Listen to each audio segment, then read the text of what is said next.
The blizzard didn't knock. It broke down the sky like a drunk kicking in a saloon door. Jed Stone didn't have time to pray, just enough sense to aim the horse west, toward the one place he swore he'd never go back to. The woman behind him, Apache, silent, proud, clung tighter. In her arms, a baby too cold to cry. 3 strangers, bound by nothing but survival, racing against a storm that wanted them buried. God help them if the old trapper's cabin was already taken, or worse, if it remembered him. Jed Stone pulled his scarf higher, squinting into the whiteout. The mare fought every step. Behind him, Conti gripped his coat, her jaw set, her baby girl tucked beneath her blanket like a heartbeat he was now responsible for. He cursed himself for a fool. The ranch was 2 hours east on a clear day. But in this white hell? It might as well be Kansas. But 20 minutes west, buried in memory and regret, stood the old trapper's shack he and Eliza had once sheltered in, back when love made the cold feel like a dare. He made the turn.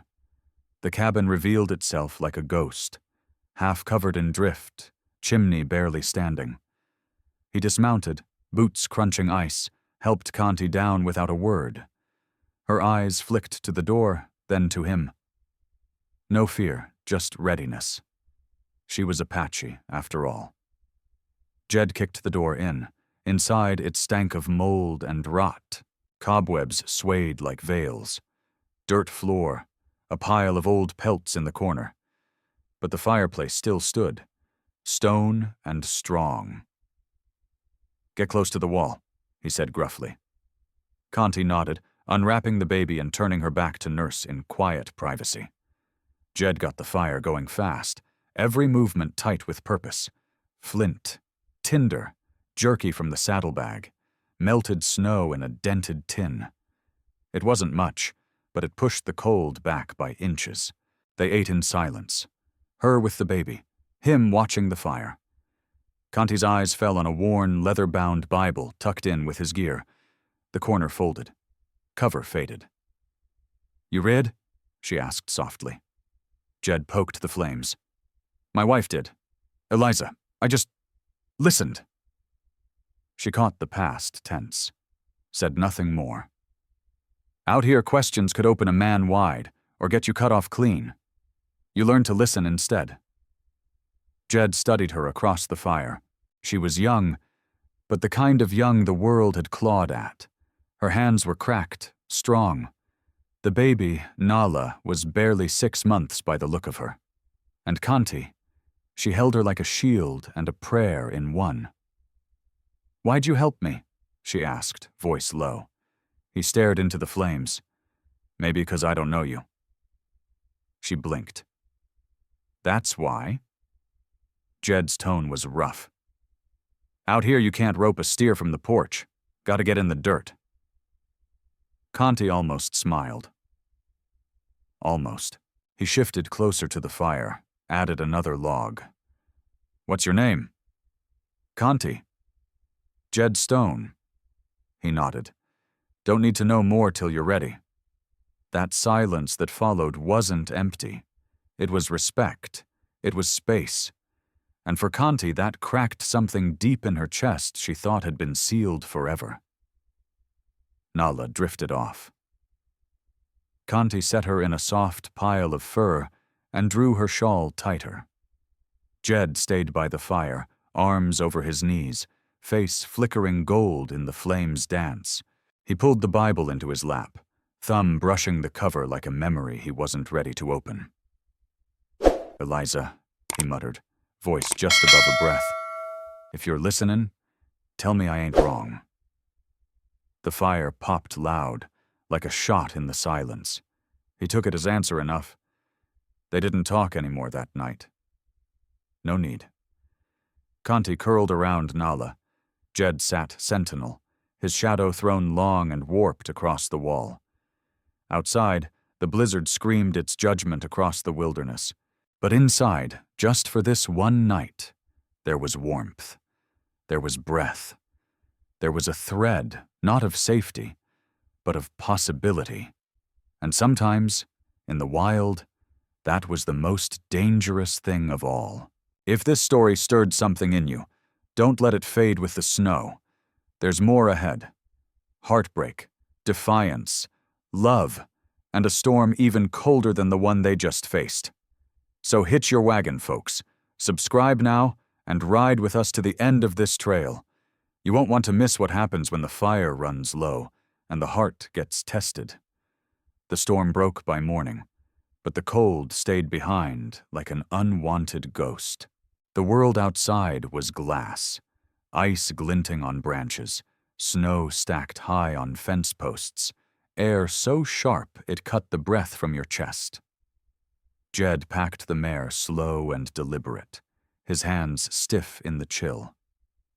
Conti didn't ask where they were going, just wrapped Nala tight and climbed up behind him. They rode east. No words passed between them. Nyla, tucked close to her mother's chest, blinked at the sun slicing through pine limbs. Conti's arms stayed firm around Jed's waist, not trusting the terrain, or maybe not trusting the quiet between them. It was near mid-morning when the trees gave way, and Jed's ranch came into view. A single house, broad porch, barn slouched in snow, the kind of place built by hard hands and held together by stubborn will. The smoke from the chimney curled upward like a sigh too tired to reach heaven. To Conti, it looked like a man had tried to build a life and then let it sit still too long. Jed helped her down but didn't say much. Just opened the door with that same rough steadiness he did everything with. Inside, the warmth hit fast. But it wasn't welcoming. It was the kind of heat that hadn't known company in years. 2 plates sat on the shelf, one worn from use, the other untouched, pristine like it had been waiting on someone who never came. A woman's shawl hung on a peg, thick with dust, and a rocking chair, facing the fire like it was still expecting a soft voice to sit in it. Conti took it all in and didn't speak. Jed stood a moment, like he needed to ask permission from the ghosts before continuing. Then he nodded toward the back room. "That was Eliza's sewing room. You can have it. I'll pay you wages, housekeeping." He cleared his throat. "You can stay till spring." She studied him then. Really studied him. Not just the beard or the lined face or the calloused hands that had dug her out of the snow. She looked at the way his shoulders hunched slightly, the way his eyes kept avoiding the shawl on the wall. "Why?" she asked, voice even. Jed turned to the fire, stoking it harder than it needed. "Because this place is swallowing me whole," he said, "and maybe we both need savin'." Conti walked slow into the room, laid Nala down on the bed like she was placing something sacred, then stepped back into the main room. She stood straight, chin high, eyes clear. "You should know what you're offering shelter to," she said. Jed didn't flinch. "Don't need to." "Yes, you do." So she told him. Told him about the mine collapse. Her husband buried beneath rock while she screamed from the mouth of the shaft. Told him how the town turned, said she was a curse, said she distracted him, said Apache women brought bad medicine. Told him how doors closed, how food ran out, how Nyla was born on the road, wrapped in cloths Conti had to steal, how she'd walked through frost and judgment and silence until she landed in that storm. Jed listened. Didn't interrupt, didn't pity, just listened. When she finished, he said, "I married Eliza young. Built this place while working timber out of Helena. I missed the birth. Thought the doctor had it handled. Lost her, lost the baby. Spent 2 years keeping this house clean and empty." He looked over at the untouched plate. "Saved everyone's jobs. But not her." They stood like that. 2 people stripped down to bone and breath. Nothing left to hide, everything left to lose. Conti's voice dropped. "The town will come, Jed. When they see me here, they'll talk." He nodded, steady. "Let 'em. I stopped carin' what they thought when the only one who mattered stopped breathin'." She looked again at the two plates, at the dust-covered shawl, at the man who stood tall but carried weight like he'd never set it down. This wasn't charity. It was a man offering a hand not to pull her up, but to pull himself out, too. "I'll stay," she said. That night, for the first time in years, Jed set both plates on the table. Stew simmered slow from his root-cellar vegetables. Conti had seasoned it without needing to ask where things were. Nala cooed from a basket by the fire, warm and fed. Jed reached for the bread with hands that trembled, not from cold, but from the fragile weight of hope settling in his bones. The wind howled outside, bitter and jealous. But inside, a fire burned, and 3 people sat where one had once mourned alone. Winter didn't knock. It settled in like an old drunk who knew the place, uninvited, heavy, and determined to stay. The days bled into one another, stitched together by routines that didn't ask for trust but started building it anyway. Jed rose first, always had. Fed the mare, brought in wood, checked the traps. His boots moved across the porch boards with a rhythm Conti soon learned by heart. Inside, Conti lit the stove, boiled coffee thick as tar, and wrapped Nala against the chill. The baby had found her giggle, a high, bright thing that cut through the stillness like sunlight through frost. It didn't happen all at once, but the house stopped feeling like a mausoleum. Conti hummed while she worked, songs in her mother's tongue, gentle, low, full of earth and grief and survival. Jed didn't understand the words, but they held the kind of weight that made a man listen. Somewhere along the way, they stopped calling it her side, or his side, of the pantry. By mid-January, the wind had worn the corners off everything but the truth. That evening, after supper, Jed sat at the table with a scrap of bark and a piece of charcoal. Conti glanced over his shoulder, curious. "What's that?" she asked, drying the last spoon. "Cradle," he muttered. "Nala's outgrowing that basket." She looked at the drawing. Curved runners, high sides, a little canopy like a prairie wagon roof. Her throat tightened. "That's permanent." Jed's eyes didn't leave the sketch. "Yeah." Silence settled between them again, but not the heavy kind. The kind that asked a question without saying it. Conti stepped closer. "I'd like to help," she said. Jed blinked. "You want to learn carpentry?" "No," she said, soft but steady. "I want to learn not to be afraid of tomorrow." Jed set down the charcoal, gave her a long look. Not pity, not surprise, just that slow, quiet consideration of a man who'd lost too much to waste time judging. "All right," he said. "We'll start tomorrow." The woodshed was cold as a confession. Breath hung in the air like ghosts, but the light came through the cracks just enough, and the tools were sharp. Jed showed her how to hold the plane, how to feel the grain, not fight it. "Let the wood tell you what it wants," he said. Conti's hands were sure but untrained. Jed stood behind her, placed his hands over hers to guide the angle. That first deliberate touch, not for warmth, not for rescue, not for survival, but for building something neither of them had dared name yet. His palms were calloused, rough as rawhide. Hers were cracked from cold, strong from months of walking. Together they moved the blade slow, steady. Conti didn't speak. Neither did Jed, but their hands learned each other like prayer. The cradle began to take shape. Curved runners, smooth sides, a high headboard he began carving wildflowers into. He didn't ask what kind. He just copied the blooms she kept drying above the stove. Back inside, life beat soft but sure. Nala grew. Fat little fists, loud opinions, and eyes that followed Jed like he was part of the sky. At night, they'd sit around the fire. Jed oiling tools, Kanti mending seams, Nala gumming a piece of jerky in her lap. It was survival, yes, but something gentler had slipped in too. Not love. Not yet. But the kind of care that held room for it.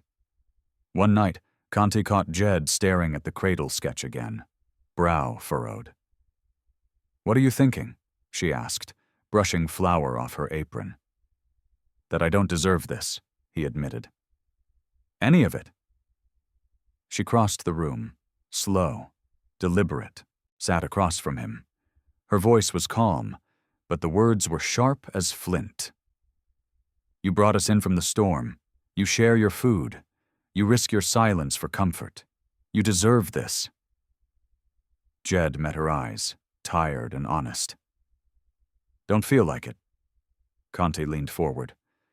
"Deserving's got nothing to do with surviving, or healing. It's what you do next that matters." He didn't answer, but he nodded once, deep and slow. Then he handed her the carving knife. "Your turn." She smiled. Not wide, just enough. And under the hiss of wind through the shutters, the rasp of blade against pine sang the quiet anthem of two people learning how to build again. Not just a cradle, but a life. The thaw came slow, like a drunk stumbling toward the door, then stopped short and let winter back in. February hit mean. Wind cut sharp through the pines, and the snow crusted hard enough to carry a man's weight. Jed and Kanti kept to their routine, feeding livestock, mending tools, finishing the cradle, but the world beyond the cabin had begun to shift. Tracks in the snow that didn't belong to deer, rumors carried in by the post rider. And then, one afternoon, the sound of hooves crunching frost. Jed stepped onto the porch, coat open, rifle resting casual in the crook of his arm. He didn't raise it, but he didn't smile either. Reverend Amos rode up slow, his gray mare snorting in the cold, his face pinched like sour milk, eyes sweeping over the cabin, the smoke from the chimney, the footprints on the path. He saw Kanti through the window, bent over the cradle, sanding the side. She didn't look up. "Jed?" the preacher called, voice stiff with a pretend warmth. "Didn't expect to see smoke from this chimney again so soon?" Jed nodded once. Cold winter. Amos dismounted, dusting snow off his coat. He accepted the cup of water Jed handed him, but didn't drink. His eyes were on the window. "She's still here, then?" Jed didn't blink. "She is." "Housekeeper?" Amos asked, voice sharp beneath the surface. Jed leaned against the post. "That's right." The preacher's jaw worked like he was chewing stones. "You always were a man of principle, Jed. Just hope your principles hold up when folks start asking questions." Jed gave a half smile. "A man who preaches grace but can't show it ain't worth fearing." Amos froze for a breath, then nodded tightly. "Well, Lord sees all, even what's hidden." Jed's voice didn't rise. "So does this land, and it remembers better." The preacher left, but not before casting one last glance towards the window, where Kanti now stood, straight-backed, holding Nala, calm and unflinching. The silence after he rode off was louder than his sermon would have been. That night, as the wind pressed its fingers against the window panes, Kanti sat by the fire, stitching a torn shirt of Jed's. Nala slept nearby, one hand clinging to a corner of the new blanket Kanti had woven from leftover scraps. The cradle waited in the corner, nearly finished. Jed sat at the table, a book in his lap, lips moving slow. Conti tilted her head. "You talking to yourself?" He didn't look up. "Readin'." She set the needle down. "Didn't know you could." "Didn't," he admitted. "Not really. Eliza used to read to me, after supper. Bible mostly." Conti's gaze softened. "Why now?" Jed looked over, his eyes darker than usual. "Because you said you missed the sound of scripture. And I figured, if I'm going to offer you shelter, I ought to offer you more than a roof." She rose, came to stand beside him. The Bible in his hands was old, worn, the pages soft from years of use. He was on the book of Ruth. She smiled, small but true.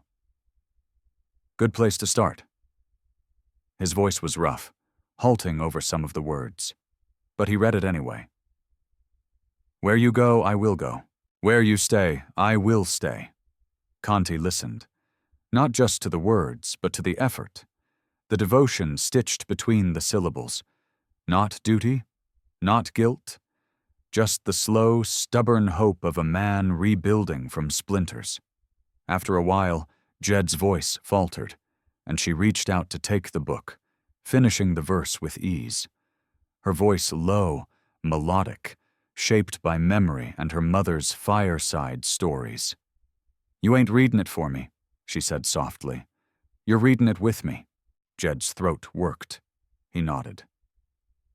Outside, the wind howled harder, but the fire inside had teeth of its own now.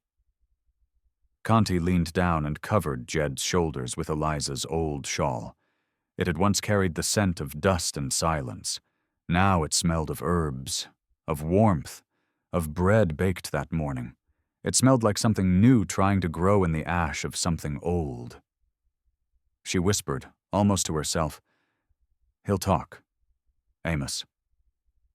Jed looked into the fire. "Let him." "And the town?" she asked. "I ain't afraid of them anymore," he said, quiet and steady. "But I'll be damned if I let them make you afraid." Conti reached down and took his hand.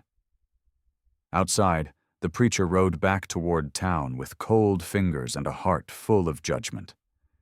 Inside, Jed Stone was learning to read. And Conti, the woman they called Bad Medicine, was planting roots where only ghosts had lived before. The wind turned mean that week.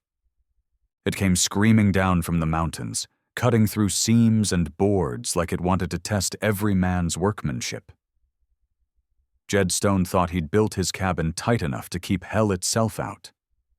He was wrong. It started with Nala's cough, just a little rasp, soft as a sparrow's cry. But by the second night, her skin burned hot, and her tiny chest heaved for breath. Conti sat with her through the hours, whispering old Apache prayers between the steam of boiled herbs.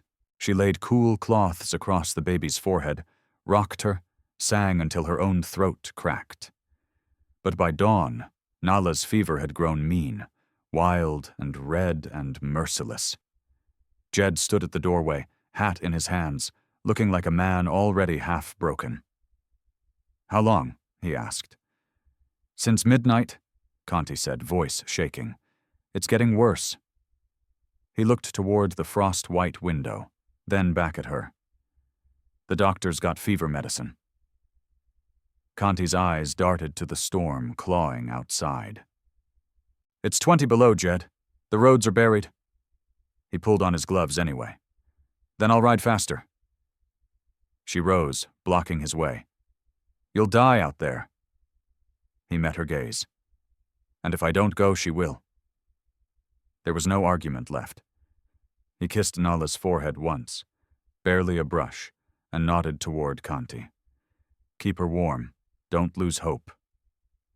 Then he stepped out into the kind of cold that split wood and faith alike. The door shut, and the sound of the wind swallowed him whole. The storm didn't just fall, it roared. Snow flew sideways, stinging like sand, and the world shrank to nothing but white. Jed leaned into the wind, every breath freezing in his beard.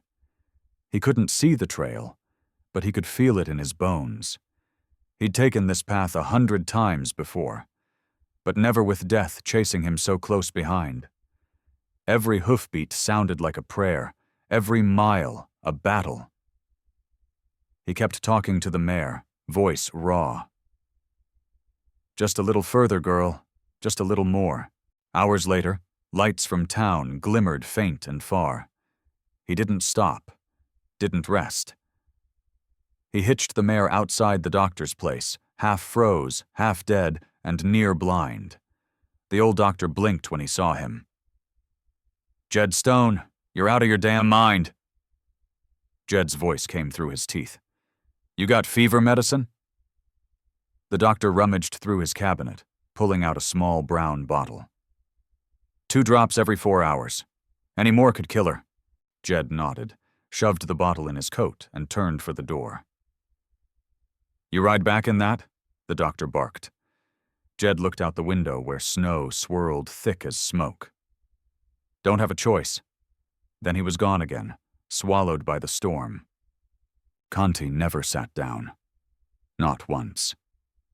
She walked the cabin floorboards until they creaked like old bones. She fed the fire. She prayed to the spirits. She prayed to Jed's God. She prayed to anyone who might be listening. The wind hammered at the walls. The hours dragged slow as sorrow. At some point, she started to believe she'd sent him to his death, just like everyone said she would. Then, sometime close to midnight, hoofbeats. Faint at first, then louder. Conti flew to the door, flung it open, and nearly cried out when Jed stumbled inside, half frozen, white as the snow itself. His hands were stiff and gray, his face wind-burned, his coat glazed with ice, but his eyes were alive. He held out the little bottle. Doctor said, 2 drops. Conti took it with shaking fingers, added the medicine to Nala's tongue. Then she turned back to Jed and saw the truth of it. His fingertips were white as bone. "Oh, Jed." He laughed, a ragged, breathless sound. "Frostbite. Nothing too bad. Feels like fire, though." She pulled him to the hearth, stripped off his gloves, and pressed his hands between hers. She breathed warm air over his fingers, tears spilling freely now. "Why would you do this?" His voice came soft, broken, but sure. "For us." Conti looked at him, really looked. Frost clung to his beard, his lashes, his collar, but his eyes were steady. Steadier than she'd ever seen. "You're not lost anymore," he whispered. "And truth is, neither am I." The words hit deep. Quiet, simple, but truer than any sermon. She pressed his hands to her face, feeling the heat return under her palms. "Your hands will heal." He smiled faintly. "Just like the rest of me." By dawn, Nala's fever had broken. The baby slept soft and peaceful, a little fist resting on Conti's chest. Jed's hands were wrapped in bandages now, useless for work. So Conti took over, fed him broth, read to him from Eliza's old Bible in the same slow rhythm he'd once practiced for her. That night, while he slept, she draped Eliza's shawl over him. It didn't smell like dust anymore. It smelled like herbs, like bread, like hope. And outside, for the first time all winter, the wind was quiet. The worst had passed, but the cost lingered. Nala's fever broke just before first light, her tiny chest rising steady now, her lips flushed with life instead of fire. She slept curled like a seed, arms spread, as if daring the cold to try again. Jed, though, was a different story. He sat hunched near the fire, wrapped in every blanket Conti could find, his bandaged hands limp in his lap. Frostbite hadn't taken his fingers, but it had left them raw and useless. His face was sallow, the kind of tired that went deeper than skin. For days, Conti didn't leave his side. She fed him soup, broth she boiled with marrow and sage. She sat by the fire and read aloud from Eliza's Bible, her voice slow and steady, picking up where he'd left off. Sometimes he nodded along. Sometimes he just closed his eyes, letting the words settle into the silence between them. At night she helped him sit, propped him with pillows, held his tea when his fingers couldn't grip. And when the pain woke him trembling, she pressed her hands to his temples and whispered songs older than this land. Songs of mending, of roots deepening under snow. One evening, as he drifted off in the old rocking chair, she crossed the room and took down Eliza's shawl from its peg. It was still warm from the sun that had streamed through the window earlier. Conti hesitated, then wrapped it gently over Jed's shoulders. The old wool held a new scent now. Herbs, wood smoke, bread. A life lived, not mourned. Jed didn't stir, but his breathing slowed, deepened. She stood there a long while, watching the man who'd once carried her through a blizzard now lie wounded by the very storm he'd defied. Her voice, when she finally spoke, was barely more than breath. "You saved her, and you broke yourself doing it." No one answered, just the pop of a log in the hearth. By the week's end, Jed had started to heal. He couldn't use his hands for anything finer than a spoon, but the swelling was down, the color back. And when Conti came in one morning with his breakfast, he was already halfway dressed. "Told you I ain't helpless," he muttered, teeth clenched as he worked one sleeve on with difficulty. Conti raised an eyebrow. "You're stubborn. That's different." He chuckled, wincing. "I'll take both." She set the bowl down, moved to help him. He didn't stop her, just looked up with a quiet gratitude he didn't have words for. "I owe you," he said, not looking at her. "You don't," she replied. "You already gave everything. For us." Jed's jaw worked. He reached for her hand, but missed by inches. She caught his fingers mid-air and held them. "I ain't used to being cared for," he admitted. "Not like this." Conti's thumb brushed across his knuckles. "Then you better get used to it."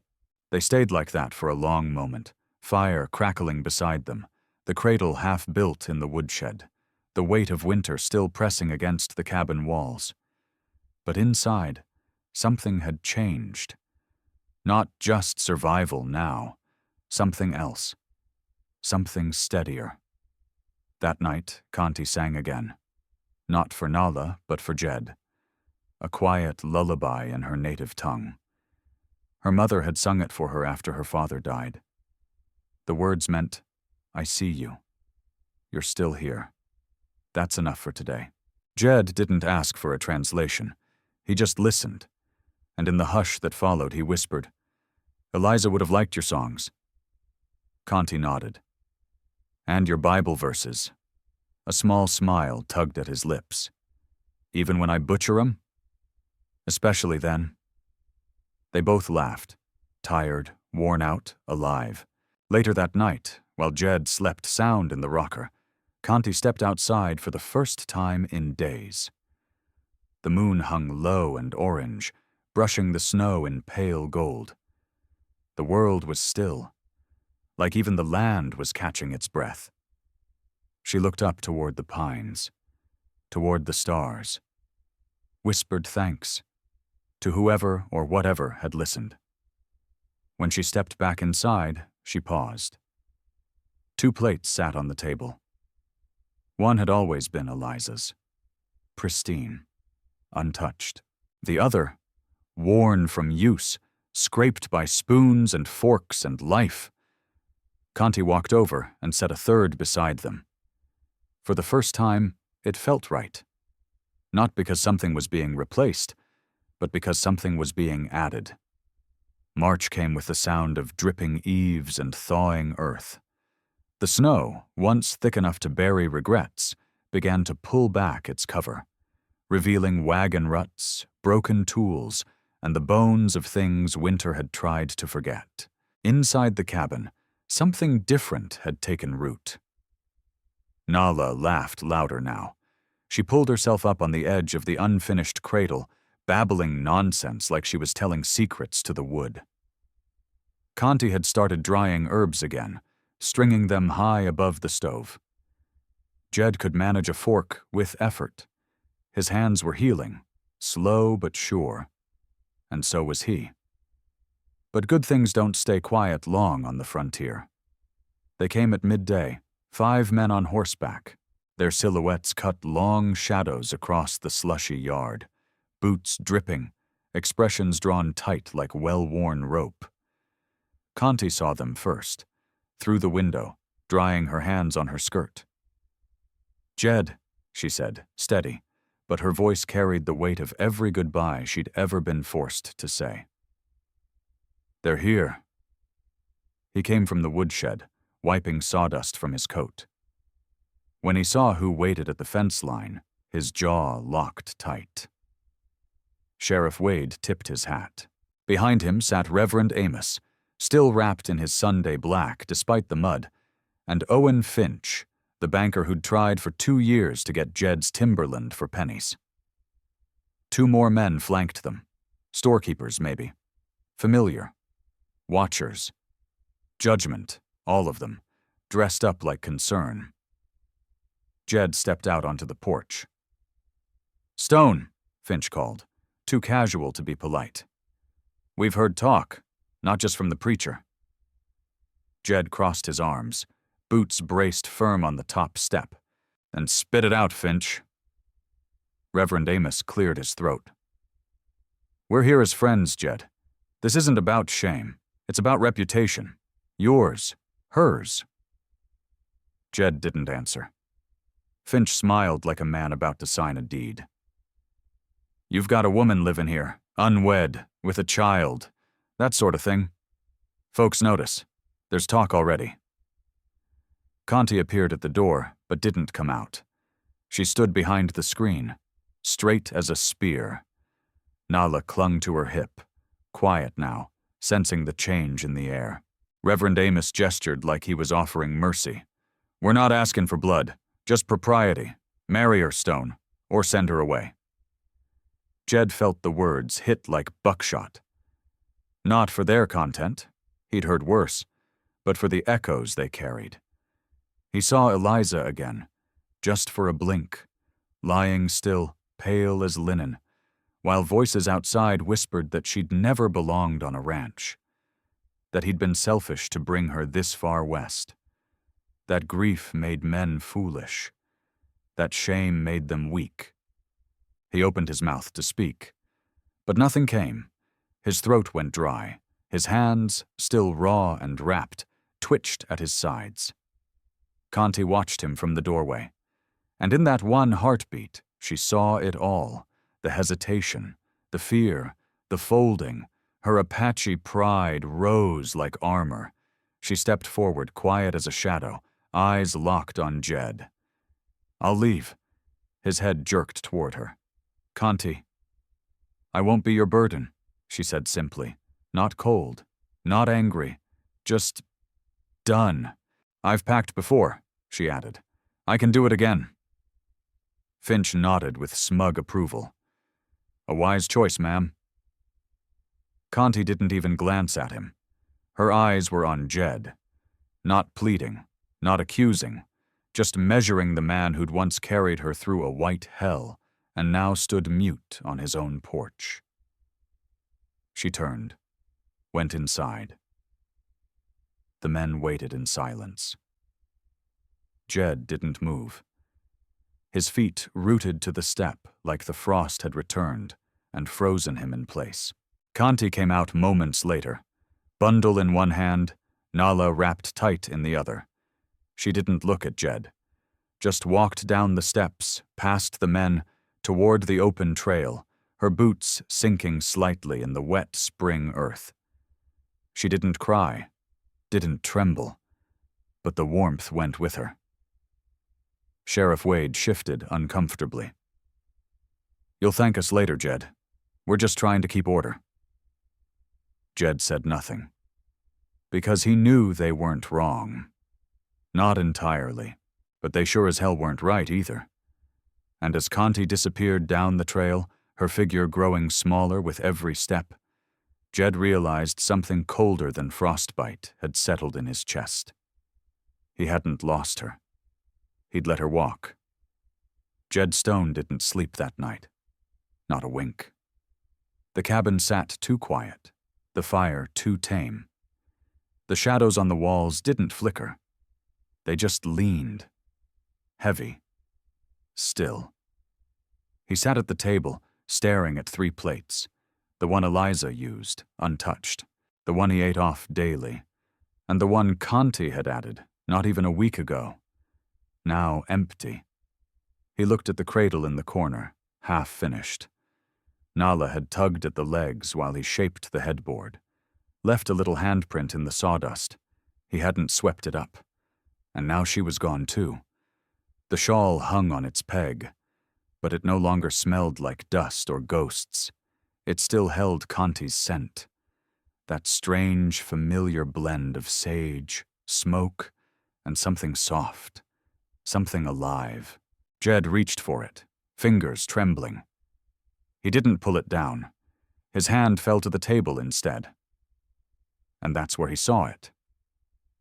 Eliza's Bible, still open where Conti had last read from it. A pressed wildflower slipped out and landed softly on the wood. He remembered that flower. Eliza had picked it on the ridge the day she told him she was with child. He'd been too busy fixing the gate to truly see her face, to hold her, to listen.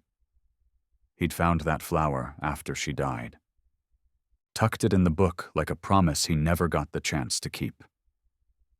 Now here it was again, like the land was reminding him of everything he'd failed. Don't let fear make you small. That's what Eliza had whispered in the dark, her hand in his, as her strength ebbed. Be bigger than your grief, Jed. And tonight, he'd failed her again. He'd let them take Conti, not by force, worse, by silence. The morning sun came pale and tired. Jed pulled on his coat with slow, clumsy fingers. His hands still ached from the frost, but the pain kept him sharp, focused. He saddled the mare without a word. Didn't leave a note. Didn't need to. Conti made it about a mile before her legs gave out. Nala had fallen asleep against her shoulder, but Conti's strength was running on memories and pride. And those only carried a woman so far. She found a patch of dry pine needles beneath a crooked tree and sank down with the kind of exhaustion that didn't come from walking. It came from knowing no one was going to stop you. She didn't cry. She just held Nala close and stared into the empty woods, her breath rising like ghosts. "We've been lost before," she whispered to the baby. "We'll find another road." But her voice cracked halfway through, and the lie sat between them, thick and cold. She closed her eyes, not to sleep, just to stop seeing what she already knew. That this time, there might not be another road. Hoofbeats broke the silence like thunder on glass. She thought she was imagining it until they came faster. Closer. She opened her eyes and saw him. Jed dismounted hard, half jumping from the saddle. He looked wild, coat flapping, eyes red from wind and guilt. He dropped to his knees beside her like a man crawling from a grave. "I was wrong," he said. No breath left. Just truth. "You let me go," Conti rasped. "I let fear speak for me. Let them fill my silence, but that ain't me. Not anymore." He took her hand, her calloused, cracked, beautiful hand, and pressed it to his chest. "I was lost too, Conti. You led me home. Now let me do the same." She blinked, stunned by the heat in his voice. "Jed, I choose you," he said, louder this time, like he wanted the trees to hear it. "Not for the town, not for forgiveness, for us. Because since the day you stepped into that storm, nothing's felt real unless you were in it." He reached into his coat and pulled something fragile, a crushed wildflower. "Eliza would have stood for you," he whispered, "and I should have. I won't make that mistake again." She didn't answer with words. She reached out with her free hand and gripped his frost-scarred fingers, the ones that had carried her, fed her, fought for her, held them tight, and didn't let go. They rode in side by side, Jed in front, straight in the saddle. Conti close behind, Nala wrapped snug to her chest. Her arms held the child steady, but her gaze never wavered. She wasn't just a mother or a woman today. She was a witness, and he was done being quiet. The trail into town was muddy from thaw. Wagon ruts, hoofprints, and fresh gossip ran through it like veins. Sunday was a day for market and talk, both of which Jed planned to interrupt. He didn't wear a coat, though the wind still carried bite. He wanted them to see his scars, his raw hands, the man who rode for medicine through a storm. He wanted no misunderstandings. This wasn't a show. It was a reckoning. By the time they hit the square, folks were already watching. Men turned from crates and storefronts. Women paused mid-haggle. Even children stopped chasing one another to gape. Jed reined in his mare dead center in front of the general store, the heart of town and the place where most lies were passed off as truth. He dismounted slow, helped Conti down. Her boots hit the dirt like thunder on soft ground. And the town held its breath. Finch was first. He stepped out from the store like a man already sure he'd won. "Stone, come to your senses, have you?" Jed looked him square in the eye. "I've come to set the record straight." He didn't raise his voice, didn't need to. "This woman," he said, placing his hand gently on Conti's back, "is Conti. And she is my intended wife. Any man got a word against her better say it now. Say it loud. Or else live with the shame of thinking it and never having the guts to speak." The murmurs started, like wind stirring dry leaves. Finch stepped forward, blustering. "You're making a fool of yourself. She's stronger than you," Jed cut in. "Kinder than most of you. Braver than I ever was." Reverend Amos moved through the crowd like he expected to be obeyed. "Jed, appearances matter. What you're doing?" Jed pulled something from his coat. Eliza's Bible, worn and familiar. He opened it with trembling hands, found the page Conti had read to him over and over. "You want scripture, Reverend?" His voice shook, but it was steady where it counted. "Ruth said to Naomi, 'Where you go, I will go. Where you stay, I will stay. Your people will be my people.'" He paused, then looked out across the crowd. "Conti said that to me. When winter held this land like a fist, she stayed. When my hands were useless, she fed me. When I was lost, she taught me how to come back."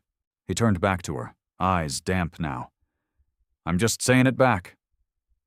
A silence fell that no preacher's word could break. Then a single sound, a slow, sharp voice cutting through. "The boy speaks true." Sadie.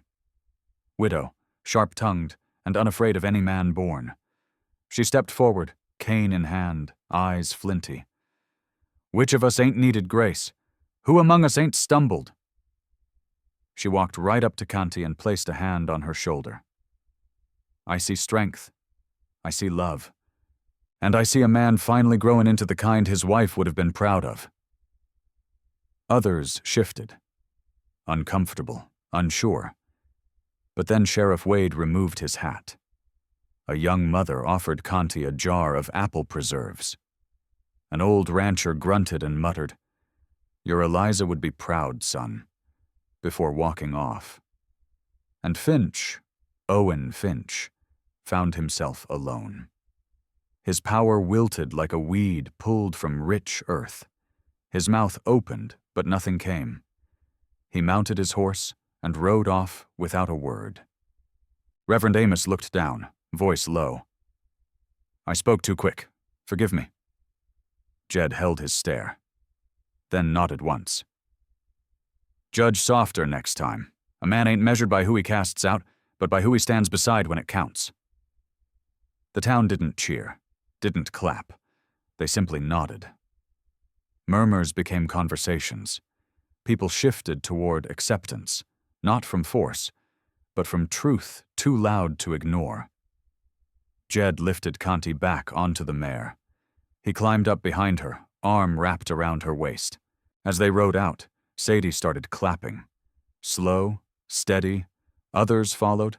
It wasn't celebration, it was respect. Conti turned her head just enough to whisper, "You stood for me."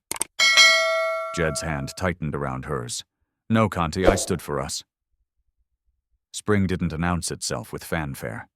It crept in slow, quiet, and certain, like a promise finally kept.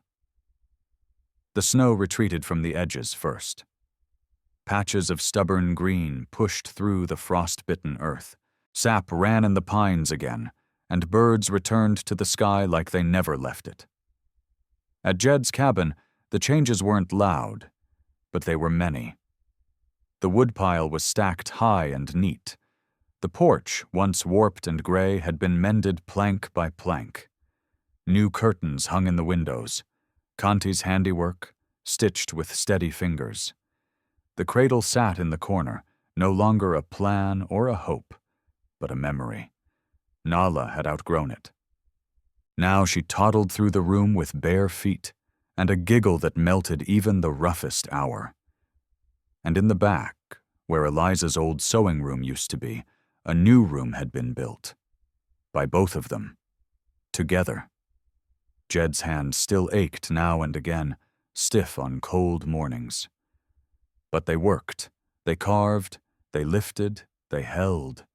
They braided reins and buckled boots, and every now and then brushed hair from Conti's cheek with a gentleness no one would have believed of him last winter. It was a quiet life, but it was full. One afternoon, a rider came from town with a sealed envelope.